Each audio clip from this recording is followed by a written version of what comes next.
Bonsoir Nadia, bienvenue dans la boîte en direct de Mhm. Maretsu. Alors c'est pas rien, merci de relever ce challenge pour nous. Avec grand, grand plaisir. Alors sur ton blog, on peut lire que tu es, je prends mes petites notes, militante belge, laïque, féministe et antiraciste qui pense volontiers à contre-courant. Oui. C'est plutôt une bonne définition ça. Beaucoup de questions pour toi sur ce livre qu'on voit juste ici, Woke, la tyrannie victimaire. Petite précision, et je voulais la faire moi parce que c'est important. Ce livre, il aborde de très nombreux sujets, de très nombreux thèmes. On pourrait faire 10 heures de live, hein. Vous avez l'habitude avec moi, mais ça ce sera pour mi-avril. On pourrait faire 10 heures de live, mais nous n'avons que plus ou moins 60 minutes. Donc, nous avons choisi volontairement certains thèmes en fonction du choix des élèves. Et donc, on ne parlera pas de tout, mais ce livre-là, il regorge de plein de choses. Et ben, j'ai hâte d'écouter vos questions, Guilain. À toi l'honneur. Bonsoir Nadia Gears. Bonsoir. Alors, première question, en bref, en moins de 10 minutes, c'est un petit challenge. Comment pourriez-vous expliquer le concept du wokisme à quelqu'un qui n'a pas lu votre livre? Alors, je dirais que c'est une théorie de la domination. En fait, c'est une théorie, c'est une grille de lecture du monde qui se fonde sur l'idée qu'il y a de manière structurelle dans notre société des discriminations dont sont victimes les minorités, ou en tout cas certaines minorités sur lesquelles le focus est vraiment mis avec beaucoup plus d'importance, euh, pour des raisons qui sont probablement liées au contexte d'apparition du wokisme, puisqu'il est né aux États-Unis en fait au départ, et qu'il servait au départ à inviter les populations noires à prendre conscience. Donc être woke, c'est être éveillé littéralement, donc à être éveillé à leur domination, enfin à leur, plutôt à leur situation de personnes opprimées. Et donc l'idée était d'inviter ces personnes à se rendre compte de ce qu'elles subissaient et à se révolter. Et donc de là, de ce mouvement-là, finalement, ça a, je dirais, essaimé dans toute une série d'autres domaines, prise de conscience de l'oppression dont les femmes sont victimes dans un système patriarcal, on aura peut-être l'occasion d'en reparler, système de domination des, des, des hétérosexuels sur les homosexuels, des personnes cisgenres sur les personnes transgenres, de l'homme sur la nature. Enfin, il y a toute une série de portes d'entrée dont, au fond, le point commun est toujours de dire notre société est une société épouvantablement injuste, discriminante, et il faut enfin ouvrir les yeux à toutes ces discriminations. Alors, Bah, petit aparté, si tu J'ai me fait, j'ai fait, permets. j'ai fait bien, j'ai fait en moins de Et 10 je minutes. crois que Là. le challenge est plus que relevé. Je vois que vous parlez, tu disais nature, notamment avec l'homme. Oui. Bah, la nature, vous la voyez, ça vous intéresse déjà, je le vois dans le chat.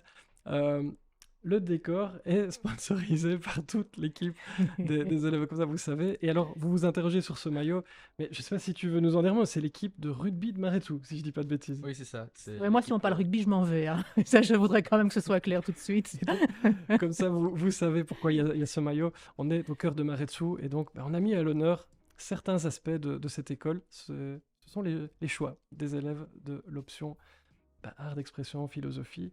Et je te laisse continuer les questions. Alors, deuxième question, va-t-on vers un monde dans lequel se sentir vexé donne automatiquement raison? Oui, je pense que vraiment, là, tu mets le doigt sur quelque chose de très important. En tout cas, c'est quelque chose que j'ai essayé de mettre en évidence dans mon livre. C'est cette difficulté de plus en plus grande à discuter rationnellement de certaines choses. C'est-à-dire que de plus en plus souvent, et je le constate vraiment ces 10 dernières années en particulier, on se heurte quand on dit certaines choses à un argument qui est un argument du ressenti, c'est-à-dire moi je suis blessée, je suis profondément heurtée, ce que vous venez de dire heurte mes convictions les plus profondes. Et c'est en fait une fin de non-recevoir au débat. Et ça, je trouve que c'est vraiment quelque chose d'embêtant, qu'on voit d'ailleurs de plus en plus souvent, même dans le secteur de la culture, où on voit des pièces de théâtre qui sont interdites, des expositions qui sont boycottées, des livres qui sont réécrits pour correspondre aux standards actuels, etc. Et donc, il y a vraiment cette idée que on ne peut plus exprimer d'idées qui soient choquantes. Or, moi, je suis vraiment très, très attachée au débat, à la liberté d'expression. Et la liberté d'expression, ben, elle n'a pas été inventée pour qu'on puisse, excusez-moi, mais faire des natures mortes. Je veux dire, les natures mortes, ça n'a jamais ému ni choqué personne. Et donc, si la liberté d'expression, c'est pouvoir dessiner des pommes et des poires dans un saladier, je vois vraiment pas l'intérêt. Donc, pour moi, par essence, la liberté d'expression, c'est dire des choses qui risquent de heurter quelqu'un en face. Et c'est pas grave. C'est pas grave, et peut-être qu'après, en discutant, on se mettra d'accord. Peut-être que le désaccord restera très vif, mais je crois qu'il y a quelque chose de très précieux dans le fait de pouvoir exprimer des désaccords. Et donc de ne pas toujours se heurter à ce je ne veux même pas en discuter parce que c'est choquant, je ne peux pas entendre ça. Je pense qu'on est, et vous êtes des élèves, donc j'espère, j'imagine que dans votre école, on vous donne l'occasion de discuter, de débattre, d'échanger. Et j'ai envie de dire même peut-être qu'on vous force parfois à entendre des choses que vous n'avez pas envie d'entendre. Parce que l'école, elle n'est pas là pour vous conforter dans vos certitudes. Elle est là pour vous faire découvrir des choses dont vous auriez jamais été conscient, ou que vous n'auriez peut-être jamais pu entendre si vous n'aviez pas été à l'école. Voilà. Oui. Troisième question. Vous direz quoi à quelqu'un qui envisage de devenir ermite tellement il a peur de dire quelque chose qui énerve quelqu'un quelque part? On risque de dériver vers une obsession de ne pas blesser?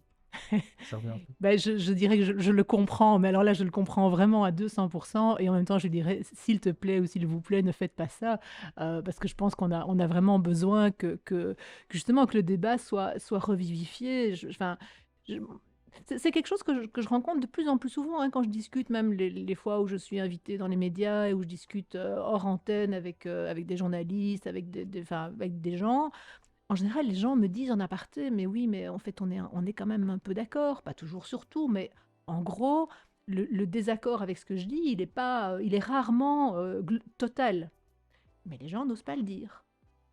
Les gens n'osent pas le dire. Même sur les réseaux sociaux, je veux dire, parfois, il y a des gens qui viennent me dire: «Oui, tu sais, je te suis sur les réseaux sociaux, je suis d'accord avec toi, mais je n'ose même pas liker parce que sinon je vais me ramasser un torrent d'insultes, et cetera».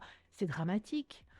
Donc oui, je comprends que certains aient envie de se retirer du monde tellement il y a de la violence aussi, hein, parce que c'est ça aussi, c'est pas seulement le fait qu'on est, enfin, on est confronté à des gens qui disent je ne veux pas discuter parce que je suis offensé.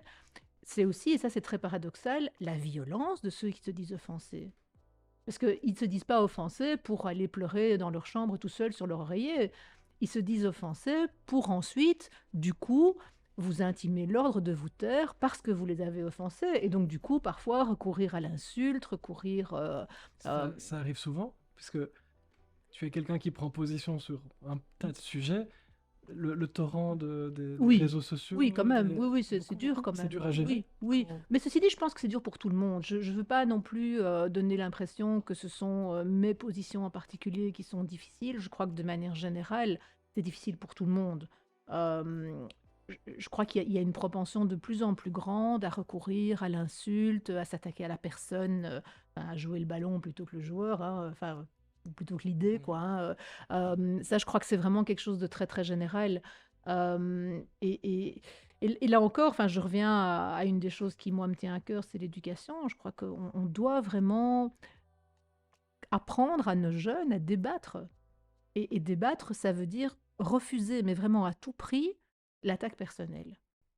Ça, je pense que c'est vraiment quelque chose qui n'est pas du tout acceptable. Je veux dire, quand on est en désaccord avec quelqu'un, on parle des idées qu'il a émises. On lui dit, je ne suis pas d'accord avec toi parce que tu as dit ça, et qu'il y a une erreur de raisonnement dans ce que tu as dit, ou qu'il y a un présupposé, ou que tu véhicules un préjugé, ou que j'aimerais bien que tu me démontres sur quoi tu te fondes pour affirmer une chose pareille. Mais on ne lui dit pas, et t'as vu ta tête, et t'as vu... enfin, ça, c'est pas acceptable. Et pourtant, c'est très courant. Ouais.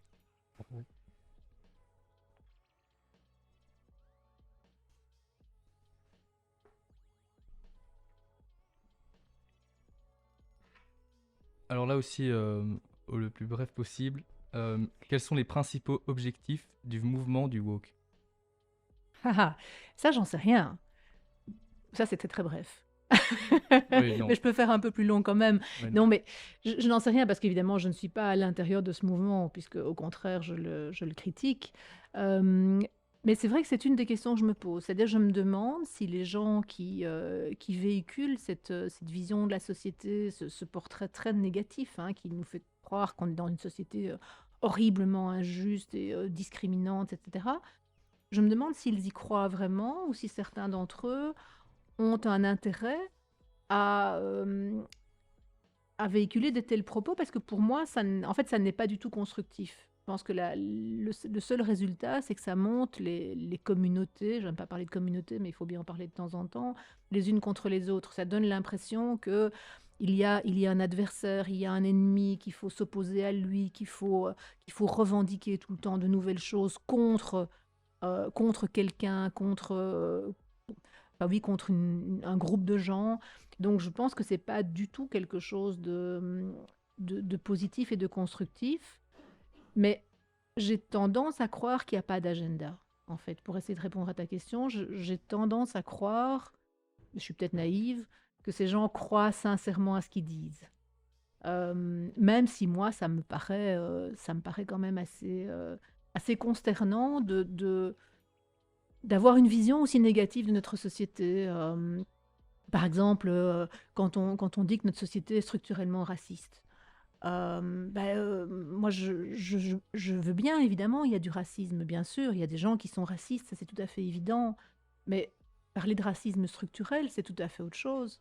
Ça veut dire que nos institutions seraient racistes, que notre droit serait construit pour opprimer les gens qui sont d'une origine différente ou d'une couleur de peau différente, que notre système scolaire aurait des mécanismes de reproduction du racisme, etc. Ça, c'est faux. Enfin, ça, pour moi, c'est absolument évident que notre société, j'ai envie de dire, elle est même structurellement antiraciste. Nos lois condamnent le racisme.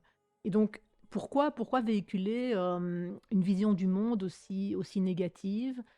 Je crois que malheureusement, les gens qui le font croient sincèrement que notre société est abominable. Une question dans le chat, probablement. Chloé, elle suit ça Oui. comme nous, là. Du coup, déjà, on peut dire bonsoir aux dernières personnes qui sont arrivées. Et ici, nous avons Fanny John qui nous dit que, il est d'accord avec vous et qu'il trouve que la force d'un groupe peut anéantir une personne. Vous êtes d'accord? La force d'un groupe, anéantir une personne, Oui. je suis pas sûre d'avoir tout compris. Il nous naît et la force d'un groupe peut anéantir une personne. Ah, la je force pense. d'un groupe peut anéantir une personne. Ah oui, oui, oui, oui, ça je suppose qu'alors il fait allusion à tout ce qui est phénomène de bashing sur les réseaux sociaux, des choses comme ça. Elle ajoute dans une société de jugement, où apparemment, de ce que je lis aussi, toutes les personnes qui nous écoutent, ou qui ne nous écoutent pas d'ailleurs, on a l'impression que ça pend au nez de tout le monde de déclencher une tempête avec quelque chose qu'on va dire Mhm. dans la société, dans le contexte que tu Oui, oui. évoquais avant. Est-ce qu'un groupe peut vraiment anéantir quelqu'un? C'est ce qui inquiète visiblement Fanny Jo. Oui, moi je crois, et je pense que enfin, là on dérive sur quelque chose qui est assez éloigné du sujet de mon livre, mais je veux dire, quand on voit le harcèlement scolaire aujourd'hui, ou bon, j'étais hier à Paris pour une projection du film Amal, de ce film belge qui est absolument extraordinaire, que je vous recommande de voir si vous ne l'avez pas vu, donc, qui est un film qui relate une histoire de harcèlement d'une jeune fille dans un lycée bruxellois, jeune fille qui est j'ai envie de dire soupçonnée d'être lesbienne, enfin c'est horrible de dire soupçonnée, enfin bon, mais elle est accusée en tout cas d'être lesbienne, et du coup de ce fait-là, elle déclenche du harcèlement de la part d'élèves qui sont musulmans, mais qui sont plutôt, je dirais même islamistes que musulmans, et toute cette affaire se termine très mal, mais je pense qu'on en connaît tous des situations comme celle-là où effectivement des individus sont cassés, sont brisés par un groupe, mais ça peut aussi être la pression du groupe qui serait une pression plus communautariste, je veux dire l'injonction à être à pas sortir du rang. Enfin, je parlais d'islam tout à l'heure, c'est aussi une question à laquelle je me suis beaucoup intéressée par le passé, et on sait aussi, enfin pour le moment on est en pleine période de Ramadan, on sait que c'est difficile par exemple pour certains musulmans qui n'ont pas envie de faire le Ramadan ou qui ont choisi de ne pas le faire, c'est compliqué. Je veux dire, là aussi, il y a de la pression sociale, il y a la pression du groupe. Alors, ça se termine peut-être pas toujours aussi mal, mais c'est toujours des phénomènes de pression du groupe sur des individus. Alors que, je termine par là, je pense que notre société, elle a quand même ceci de très précieux, c'est que elle met en avant l'individu. Alors, en général, quand on parle d'individualisme, on a toujours tendance à se dire que c'est un vilain mot, c'est pas bien d'être individualiste, on croit toujours que ça veut dire être égoïste, ne penser qu'à soi, etc. Mais moi, je pense qu'il y a quelque chose de très positif dans l'individualisme. C'est le fait de dire, chacun de nous a le droit de se réaliser. Ce qui compte, c'est nous. On est sur Terre pour être heureux, pour faire quelque chose de sa vie en tant qu'individu. Et donc pas pour plaire à papa, maman, au groupe, à la famille, au clan, à la tribu, etc. etc. Et donc, on devrait pouvoir, je pense, être au moins tous d'accord là-dessus, sur le fait que ce qui compte, c'est qu'on puisse s'épanouir chacun sans être limité ou emprisonné par un groupe quel qu'il soit qui prétend savoir mieux que nous ce qu'on doit penser ou comment on doit vivre. Ça va. Euh, Est-ce que le wokisme est un mouvement international ou existe-t-il différents types de wokisme? Alors, je pense que le wokisme frappe toutes les sociétés occidentales, certainement, mais je pense qu'il s'adapte aussi à la réalité des pays. Je parlais tout à l'heure de la naissance du wokisme aux États-Unis. Donc, les États-Unis, c'est quand même un pays qui s'est construit sur une, comment dire, une domination des Blancs sur les Noirs. Et donc, je pense que les États-Unis ne sont jamais vraiment sortis d'une difficulté avec la question raciale. Encore aujourd'hui, ils tournent autour, enfin, quand on voit le foin que ça a fait Barack Obama, qui était le premier noir, alors pour moi, il n'était même pas noir, mais enfin, ça, c'est encore une autre question, à être élu président des États-Unis. Je veux dire, on voit que c'est une vraie question aux États-Unis, la question de la couleur de peau. Chez nous, en Belgique, je pense que c'est moins une question. Mais par contre, chez nous, la question de l'islam est plus une vraie question. Et donc, j'ai l'impression que la femme noire, qui était l'incarnation de la victime aux États-Unis, dans le discours woke, enfin, et pour certaines, d'ailleurs, dans une certaine mesure, à juste titre, hein, et donc la femme noire, qui était donc l'incarnation de la victime aux États-Unis, chez nous, en Belgique ou en France, c'est plus devenu alors la femme musulmane voilée, qui est un peu son pendant dans l'imaginaire. Tiens, si on doit essayer de trouver l'incarnation parfaite de la victime d'une oppression, qui serait donc à la fois une oppression ethnique et sexuée, ben, chez nous, c'est la femme musulmane voilée, aux États-Unis, c'était la femme noire. Donc ce sont des manières différentes de décliner une même grille de lecture. Ok.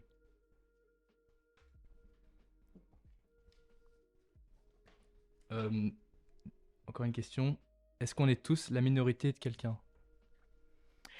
Ben ça oui, mais je pense que si tout le monde pouvait s'en rendre compte, on aurait fait un grand pas en avant en fait. Parce que tu disais ça au début, je crois que c'était une de tes premières questions, tu demandais, ou tu disais toi-même, je pense que le wokisme était une espèce Trouver sous. de sensibilité aux minorités, enfin à toutes les minorités. Et en fait, déjà à ce moment-là, dans ma tête, je me suis dit, ben en fait, c'est pas tout à fait vrai, parce qu'en fait, il y a des minorités qui comptent pas. En fait, le wokisme s'intéresse beaucoup à certaines minorités qui ont été décrétées comme étant des pauvres minorités à défendre, et par ailleurs en abandonne d'autres. Je pense par exemple à l'antisémitisme. Aujourd'hui, c'est devenu de plus en plus difficile, je trouve, de faire admettre le fait qu'il existe de l'antisémitisme. Pourtant, c'est une forme de racisme qui est bien présente, qui a même fait plus de dégâts en Belgique que d'autres types de racisme. Je veux dire, on a quand même eu un attentat au musée juif, on a quand même eu en France Mohamed Merah qui s'est attaqué à des gamines et à leur père à la sortie de l'école et qui les a tués. Enfin bon, donc je veux dire, on a vraiment eu des gens qui en sont morts parce qu'ils étaient juifs.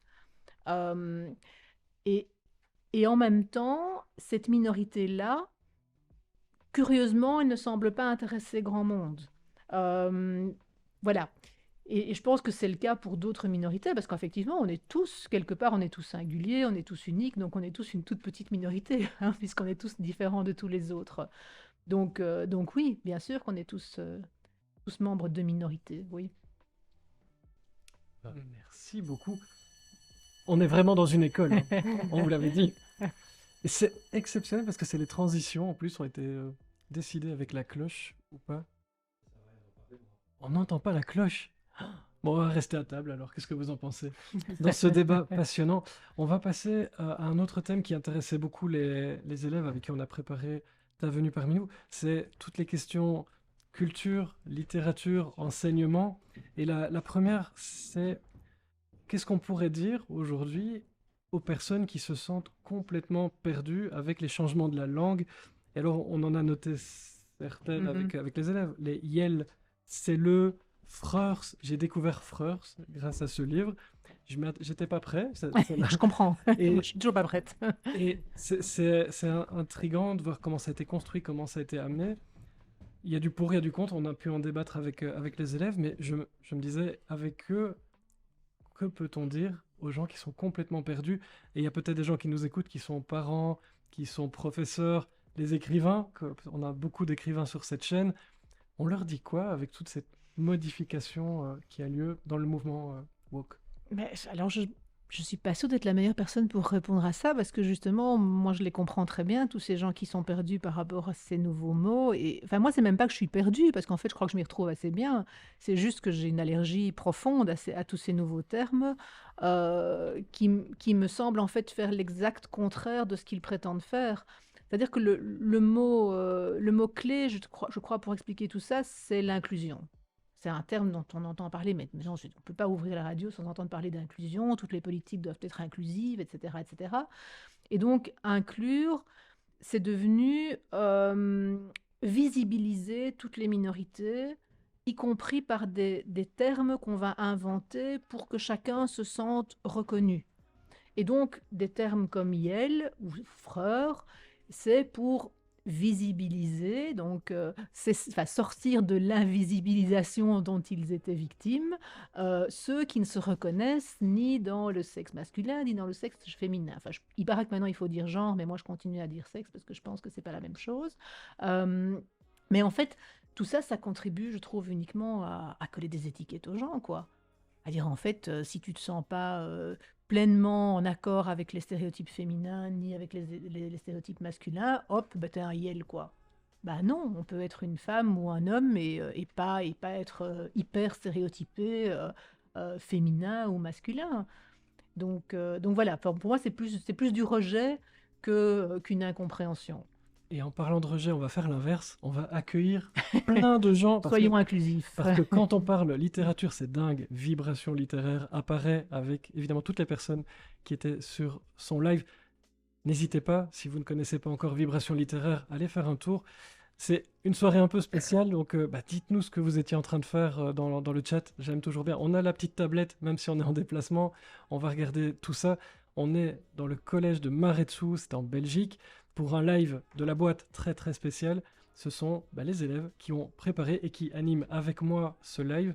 Nous avons avec nous Nadia Gertz, on parle de wokisme et de woke, sujet passionnant, beaucoup de questions. Et c'est Timothée qui m'a rejoint pour poser les suivantes. Bonsoir Nadia. Bonsoir Timothée. J'avais une question, moi. Peut-on, dans notre monde d'aujourd'hui, vivre dans le déni face à toutes ces modifications, ne rien changer et fermer les yeux? Est-ce encore possible? Non, non. Et c'est vrai que ta question, je la prends un peu de plein fouet parce que oui, c'est une question que je me pose parfois. Je me dis, est-ce que je suis pas occupée à devenir une vieille conne, quoi, hein, qui refuse de s'adapter, qui veut pas voir que le monde change, etc. Et c'est vrai que c'est parfois vertigineux de me dire, mais qu'est-ce qui se passe? Est-ce que c'est moi qui comprends plus rien ou est-ce que j'ai raison et que dans quelques années, on va revenir de ça? Je sais pas si... Enfin, je sais pas comment répondre à ta question parce que c'est vrai que moi, la façon dont les choses tournent me fait peur. Je dois bien l'avouer. Et ça me fait peur parce que j'ai l'impression qu'on perd la rationalité, à laquelle moi je suis très attachée. Et que, enfin, on en a déjà parlé un peu plus tôt dans l'émission, hein, mais le fait de toujours venir avec ce ressenti, ce fait que voilà, je me sens comme si j'aimerais bien être inclus en tant que ceci ou en tant que cela, j'ai envie de dire, mais attendez, enfin, on n'est pas une société, c'est pas,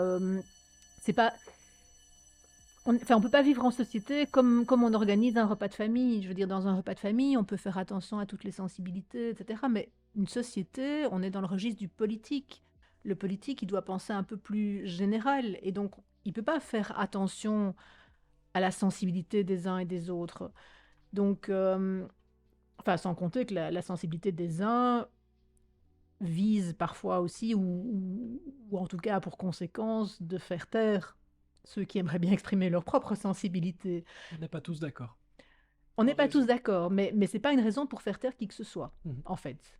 Et Oui. en parlant de ne pas faire taire qui que ce soit, on va aussi accueillir toutes les personnes de chez l'Alchimiste des Mômes. Et bienvenue à tous. Vous êtes fous ce soir, hein. Vous arrivez par camion, en réalité, dans ce live très très spécial. Je suis ravi de vous accueillir. On est à Maretsu, dans une école. Le live est très spécial, préparé, animé par les élèves du cours Art d'expression, philosophie. On est avec Nadia Gertz pour parler de ce livre, Woke. Et sujet passionnant, beaucoup de questions, je le disais. Merci beaucoup, j'espère que ça s'est bien passé pour vos lives respectifs. Dites-nous, j'ai vu que ça parlait sortie littéraire d'avril.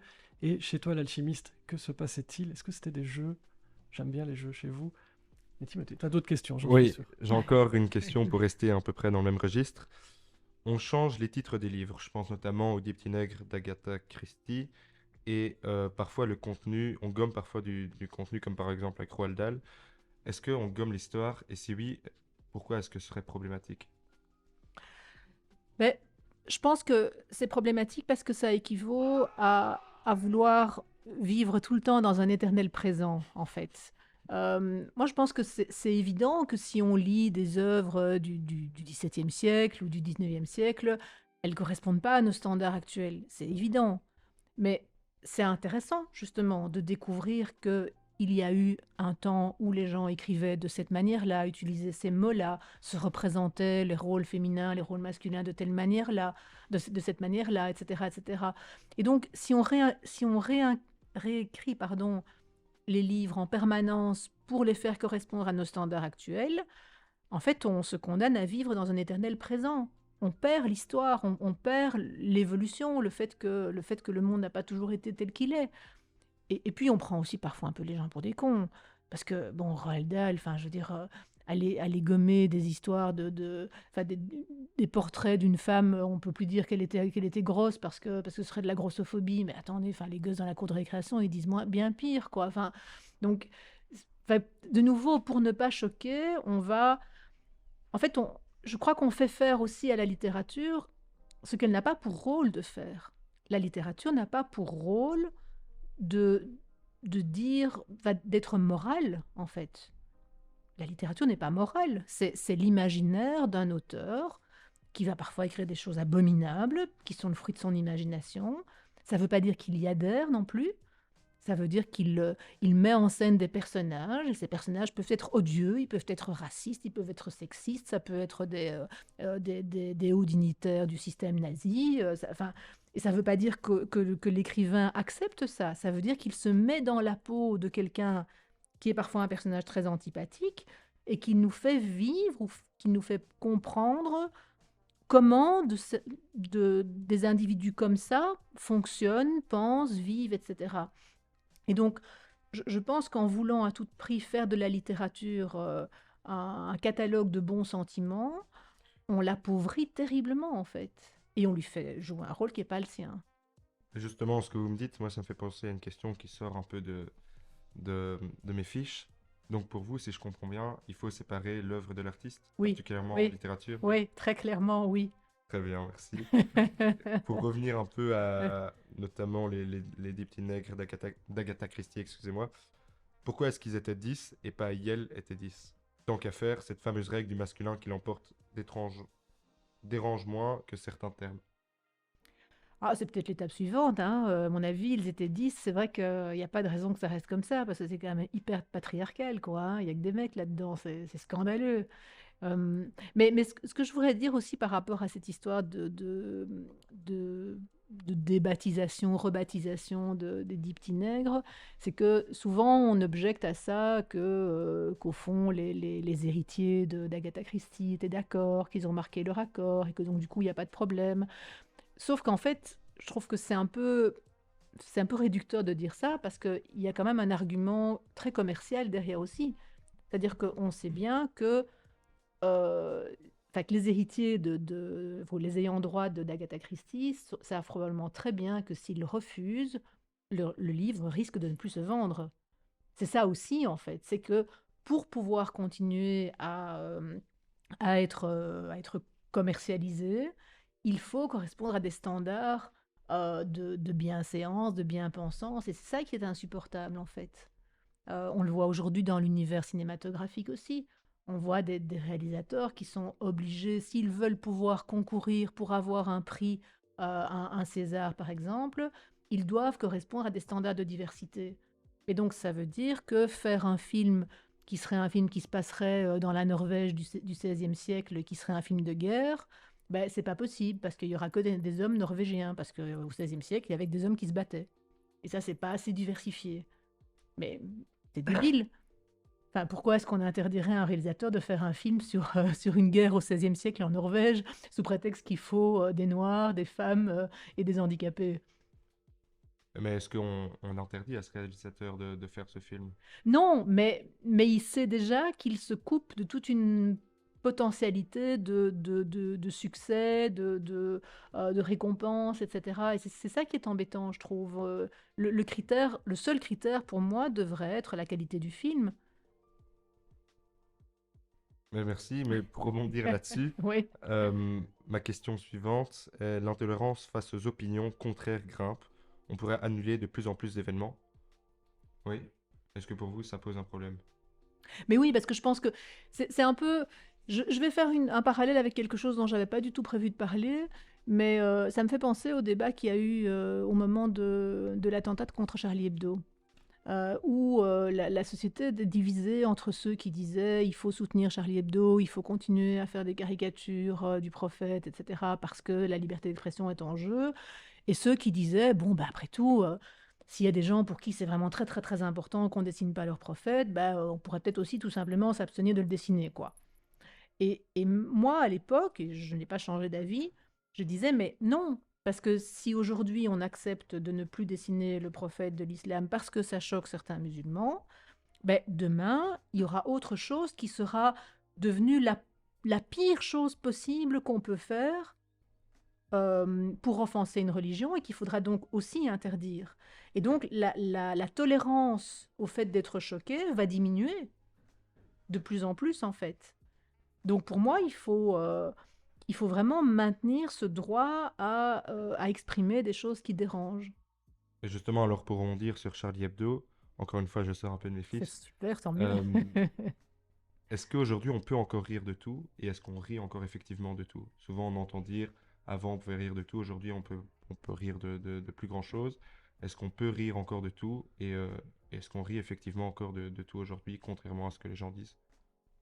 Bah, je crois que c'est par là que j'ouvre mon livre à peu près. C'est par deux anecdotes Mhm. que je trouve, enfin deux choses qui me font hurler de rire encore aujourd'hui. La première, c'est un sketch des Snuls sur les chapeaux des Gilles de Binche donc vraiment une parodie, je pense, de la question du voile islamique à l'école, où en fait les Snuls imaginaient des élèves binchois ou binchous, je crois qu'on dit, qui arrivent en classe avec leur grand chapeau et qui ne veulent pas enlever leur chapeau parce qu'ils disent c'est ma religion, moi je tiens à mon chapeau, je ne veux pas l'enlever. Et c'est complètement absurde évidemment parce que les élèves qui sont derrière ne voient plus rien, mais les autres disent non, non, c'est mon chapeau, c'est mon identité, etc. Et à l'époque, ça s'est passé, je crois que ça ne passerait plus, j'en suis même certaine.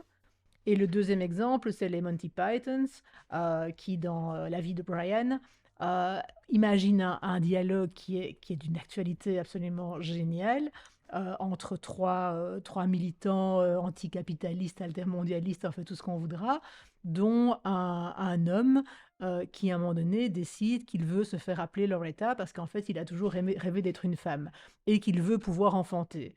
Et l'un des deux lui dit, mais tu ne pourras jamais enfanter, tu es un homme, donc tu ne peux pas avoir des enfants. Et il lui dit, oui, mais moi, j'aimerais bien avoir le droit d'en avoir.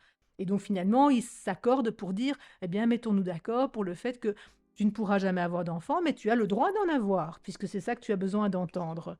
Et donc, ce sont des choses qui, aujourd'hui, seraient, je crois, totalement inimaginables. Je pense que plus personne n'oserait euh, imaginer des scénarios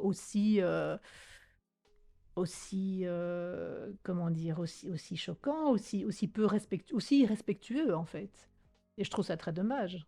Donc pour vous, c'est important de garder cette liberté de pouvoir rire de tout, si j'ai bien compris. Ah oui, oui, oui, oui.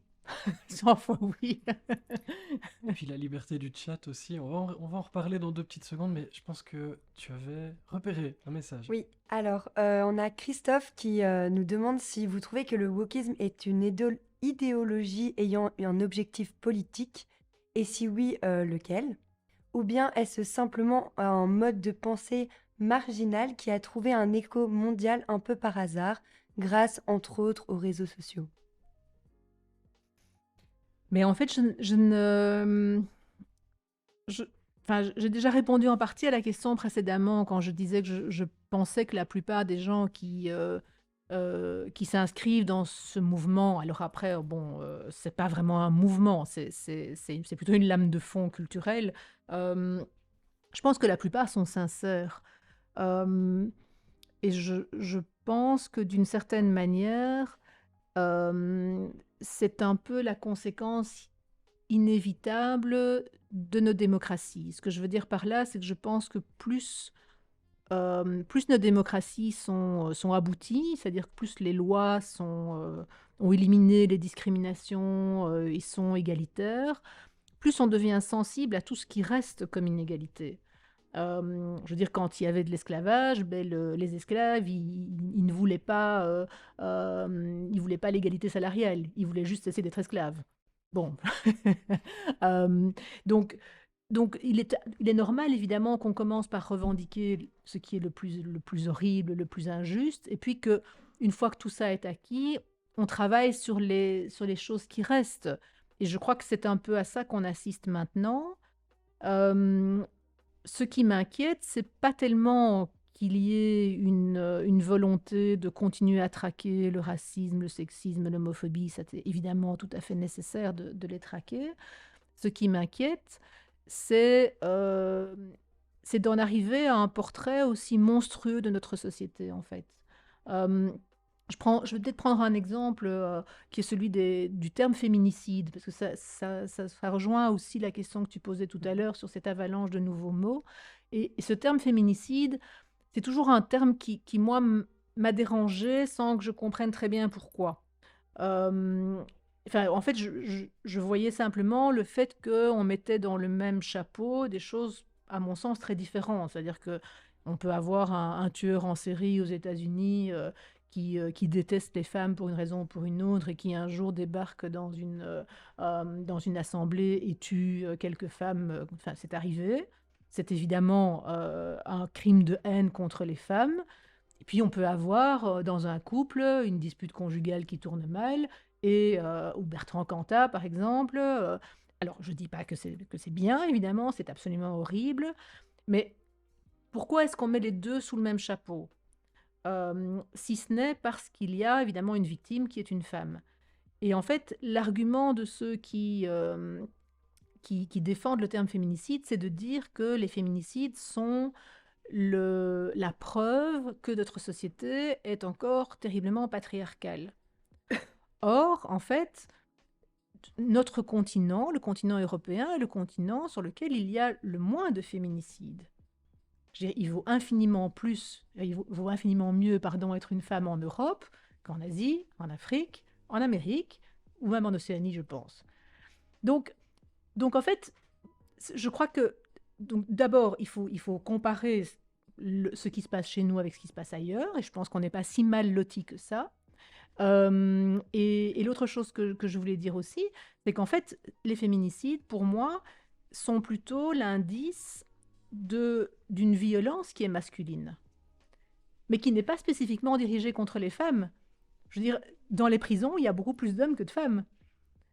Et c'est pas toujours pour des crimes de femmes. Les hommes tuent plus les hommes, les hommes tuent plus les noirs, les hommes tuent plus les enfants, les hommes tuent plus, les hommes volent plus, les hommes agressent plus, les hommes... Enfin, et c'est pas du tout un discours sexiste de ma part, c'est sociologique, hein, je veux dire, si on regarde les chiffres. Donc je veux dire, se braquer sur le fait que les femmes soient des victimes, pour moi c'est une erreur de raisonnement. Je ne sais pas si je me fais bien comprendre, ni si ça a un lien avec la question, mais voilà, j'avais envie de le dire. C'est important la liberté d'expression. Oui, On en parle voilà, ce soir. j'en profite, oui. En parlant de liberté d'expression, je tiens à dire quand même que ça me surprend pas, en fait, mais ce qui se passe dans le chat est particulier, et vous êtes en train de le vivre, et je le vois. Il y a évidemment beaucoup de travail pour la modération, et ça, c'est pas habituel chez nous. Donc, bravo à la modo, au passage, je vous félicite. Mais pourquoi ce genre de livre, de débat, de discussion peut engendrer ça? Je ne sais pas ce qui se passe dans le chat, moi, il faudrait... Des attaques un peu bizarres sur un sujet, sur l'autre. On dirait que ça envenime toujours un peu les choses quand on aborde ça. On en parlait, hein, des réseaux sociaux, Oui. de ce genre de choses. Je vous avoue, c'est assez bizarre de voir ces messages-là. Alors on les retire et on supprime les gens parce que c'est bête, il n'y a pas d'argument. On en parlait en Ah début oui, oui. d'émission. Quand c'est constructif, qu'il y a un argument pour lequel on est d'accord ou pas, ça me va très bien. Par contre, voilà, un peu de respect, ça fera plaisir. Sinon, on retire vos messages. Ça, c'est ce que je voulais vous dire. Mais donc, merci à la modération. Je vous adore, vous faites ça tellement bien. Et voilà, et alors moi j'en profite du coup pour inviter ceux qui ne sont pas d'accord avec moi à m'expliquer pourquoi. Moi je ne demande vraiment pas mieux que d'échanger avec des gens qui ne sont pas d'accord, mais évidemment il faut pour ça respecter un minimum les termes du débat, sinon c'est pas possible. Voilà, voilà. Moi, j'avais encore quelques questions à propos plutôt de vos recherches en amont du livre et au format que vous avez choisi pour ce livre. Le livre compte 230 notes de bas de page. Ça a dû être un travail colossal. Bravo. De se documenter sur un sujet comme le wokisme. Comment avez-vous procédé très brièvement? Bah, alors, un livre c'est toujours le résultat... Oh, pardon.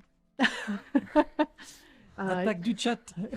Un livre, c'est toujours un peu le résultat d'une maturation d'abord. Je pense qu'il y a beaucoup de choses auxquelles je réfléchis d'abord avant même d'écrire et avant même d'être consciente que je vais écrire. Et puis à un moment donné, j'ai envie d'écrire. Et alors je me mets à lire, évidemment, à me documenter, à prendre des notes.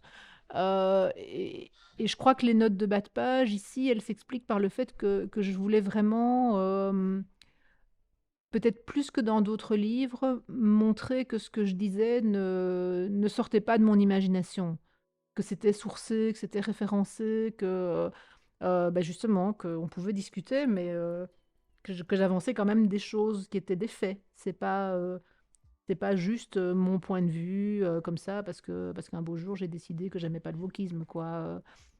Donc voilà, je sais pas si ça répond à ta C'est question. venu spontanément, ça, de dire j'aime pas le wokisme, je vais faire un livre, ou bien ça a maturé un petit peu? Mais ça mature toujours, c'est-à-dire qu'au départ, je pense que j'y réfléchissais justement en venant, en fait. Je me disais, tiens, c'est marrant, ils vont peut-être me demander comment, C'est le genre, comment m'est venue l'idée d'écrire là-dessus. Et je crois que une des premières choses qui m'a interpellée, c'est cette fameuse écriture inclusive. Et qui me dérangeait, mais parce que j'y voyais justement une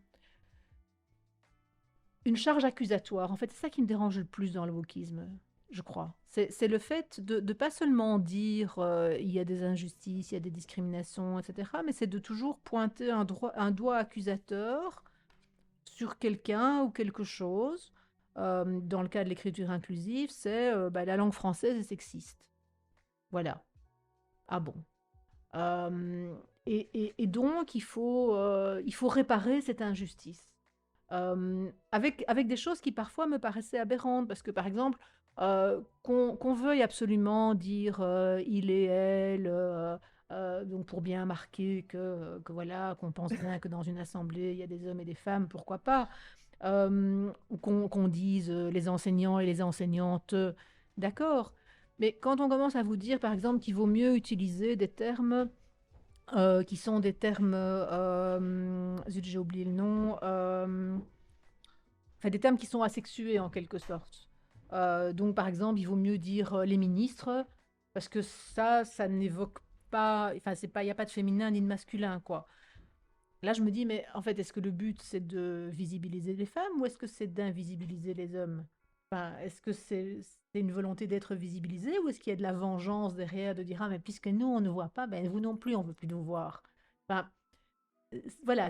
Donc, je crois que c'est ça qui a été la première porte d'entrée, mais après, il y a eu, je crois, après tout ça se met ensemble. Je me dis, mais en fait, c'est toujours la même chose à quoi j'assiste, c'est toujours le même type de phénomène. Et c'est comme ça que ça se construit d'abord dans ma tête et puis dans un livre qui continue à susciter pas mal de réactions, j'ai l'impression, Oui. dans votre tête. Oui. Non, ici on a une autre question. On se demandait combien de temps vous avez pris l'écriture de ce livre et est-ce que vous comptez faire une suite ou vous pensez avoir mis le principal suffisamment? Alors, je pense que j'ai mis à peu près 1 an à l'écrire, ce livre-là. Alors, une suite, a priori, je dirais non, mais en même temps, j'ai jamais, enfin, je pense à un autre cas. Un des premiers livres que j'ai écrit, c'était L'école à l'épreuve du voile.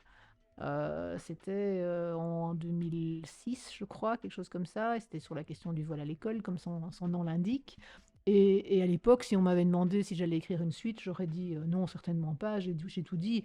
Et puis finalement, j'ai écrit ensuite, quelques années plus tard, Fichu voile, parce que je me suis rendu compte que la question dépassait l'école, mais commençait à traiter des administrations euh, ou d'autres sphères. Et puis, il y a quelques années, j'ai écrit «Et toujours ce fichu voile» parce qu'il y avait encore eu d'autres développements de la question. Donc, peut-être que dans quelques années, je me dirais il faut vraiment que j'actualise ce livre parce qu'il y a des nouvelles problématiques que je n'avais pas du tout imaginées qui sont apparues dernièrement. Mais alors moi j'avais encore une question. Pensez-vous avoir un impact sur le lecteur? J'imagine que oui. Je rajouterais sur quel est en fait le public que vous ciblez avec ce livre? Qu'espérez-vous faire changer avec cet essai? Ben, je pense que beaucoup de gens ont un sentiment diffus qu'il y a quelque chose qui ne va pas pour le moment, qu'il y a quelque chose qui se passe dans la société, qui les dérange. Il y a des gens qui sont agacés par l'écriture inclusive, il y a des gens qui sont agacés qu'on parle tout le temps de violences policières, par exemple, alors que les policiers sont aussi victimes de violences, mais que ça, on en parle beaucoup moins, par exemple. Enfin, je donne des exemples comme ça, peu importe, mais je veux dire que je crois que le- beaucoup de gens, en fait, quand on leur parle du wokisme, ne savent pas ce que c'est. Mais quand on leur dit, mais oui, mais racisme structurel, écriture inclusive, personnes transgenres, etc., là, tout d'un coup, ils disent, ah oui, oui, ça, j'ai entendu parler. Euh, et donc, je crois que ce livre donne une clé de lecture de ce qui se passe, qui est pour moi quand même un bouleversement sociétal où de plus en plus, on en a déjà parlé, la raison cède le pas à l'émotion, à la sensibilité, à une forme de narcissisme aussi, hein, de moi je veux être reconnu dans ce que je suis tout le temps, toujours, partout, etc. etc. Donc ça, je crois que c'est ce que mon livre peut apporter. Euh, à qui? Alors, je me demande jamais pour qui j'écris en fait. Moi, j'écris pour ceux qui ont envie de me lire. Et après, j'espère évidemment qu'il y aura beaucoup de gens qui me liront. Euh, je pense que j'espère peut-être surtout être lu par des gens qui jusqu'ici adhéraient à ces thèses et qui pourraient peut-être un petit peu changer d'avis en me lisant, mais en même temps, je crois qu'ils ne me liront pas. Parce que je pense que malheureusement, c'est comme ça que ça fonctionne. On lit très peu les auteurs avec lesquels on sait qu'on ne sera pas d'accord, en fait. En général, c'est pas seulement sur les réseaux sociaux, c'est même dans la vie de tous les jours que, en fait, on cherche à être conforté dans ce qu'on croit déjà, dans ce qu'on pense déjà. Et c'est un problème de ne pas lire? Bah, oui, je trouve quand même un petit peu, oui. Ouais, enfin, Alors après, bon, je vais être honnête, hein, moi non plus, je lis pas Ouais, les c'était ma prochaine livres question. des gens avec lesquels je suis pas du tout d'accord. Non, mais je lis des interviews, je lis des. C'est vrai que j'ai pas envie de me farcir 200 pages d'un auteur dont je suis déjà sûre qu'il va m'agacer au bout de 3 pages. Mais je fais quand même l'effort, là je suis vraiment très honnête, je fais quand même l'effort de lire des interviews, des articles, des comptes rendus. Oui, pour quand même me frotter un petit peu à la pensée de l'autre. Un minimum quand même, je trouve, oui.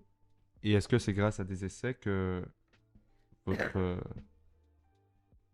Est-ce que c'est en lisant certains livres qui vous est venue l'idée de justement de s'interposer devant la montée du wokisme?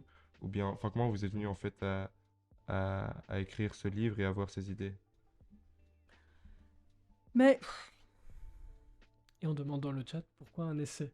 Est-ce que ça pourrait être un sujet pour un roman, pour une BD, ah oui, pour oui, non, mais ça pourrait. Alors là, vraiment, je vous recommande Le Voyant des Tempes, de Abel Quentin. C'est un roman qui est sorti il y a 3 4 ans, qui est un véritable bijou. D'ailleurs, il a été primé. C'est un roman sur le wokisme. C'est excellent. Pourquoi j'ai pas écrit un roman? Parce que je suis pas capable d'écrire un roman, tout simplement. C'est pas du tout mon mode d'écriture. Je suis pas suffisamment créative. Je suis pas suffisamment imaginative. Non, voilà. Enfin, euh, alors oui. Alors pourquoi est-ce que j'ai... Mais comme je disais, je pense que en fait, quand je décide d'écrire un livre sur quelque chose, c'est parce que d'une certaine manière, il est déjà écrit dans ma tête, en fait. C'est-à-dire que ça fait déjà des semaines et des mois que j'y pense, enfin, qu'il y a plein de choses qui bouillonnent dans ma tête, où je me dis, mais oui, mais ça, c'est encore une fois ça, c'est tel phénomène, et c'est quand même dingue, et alors du coup, je mets ça en parallèle avec autre chose, etc. Et puis à un moment donné, je me dis, ben, en fait, il faut que j'écrive le livre parce qu'il est là. Enfin, Oui, oui. voilà. Ma dernière question, le wokisme, c'est un sujet que vous comptez suivre dans les prochaines années. Et ensuite, comment voyez-vous l'avenir du wokisme en Belgique? Bah oui, je vais le suivre, ça c'est évident, parce que ce sont des thématiques qui m'intéressent en fait. C'est pas tellement le wokisme qui m'intéresse, moi. Moi, ce qui m'intéresse, c'est. Euh, j'ai envie d'utiliser un terme un peu galvaudé, mais le vivre ensemble, quoi. Comment on fait pour vivre dans une société comme la nôtre, où il y a plein de gens qui pensent différemment, qui ont des convictions différentes, des sensibilités différentes, etc. Et donc, de ce fait-là, ben, je m'intéresse aux courants de pensée qui viennent, selon moi, mettre en péril ce vivre ensemble. C'est stressant ce truc quand même. On entend tout le temps des petits coups, des espèces de, je sais pas, de coups de feu, de pétards. Ce sont des pétards, visiblement. Euh, On va envoyer Quelqu'un en quelqu'un éclaireur. en éclaireur. Oui. Ça Donc va bien se voilà, passer. donc oui, je compte suivre le wokisme. Et l'autre question, c'était quoi? L'avenir en Comment Belgique. voyez-vous Ah l'avenir oui, du oui. wokisme en Belgique? Ben, j'espère qu'il va s'autodétruire, en fait. Parce qu'une des choses, je dirais, un peu réconfortantes cyniquement dans ce mouvement, c'est qu'en fait, il aboutit à une concurrence des minorités les unes contre les autres. C'est-à-dire que c'est à celui qui sera le plus discriminé. Et ça affaiblit le mouvement. Parce que avant, enfin, je fais ma vieille nostalgique, hein, on pouvait être tous unis contre le racisme, par exemple.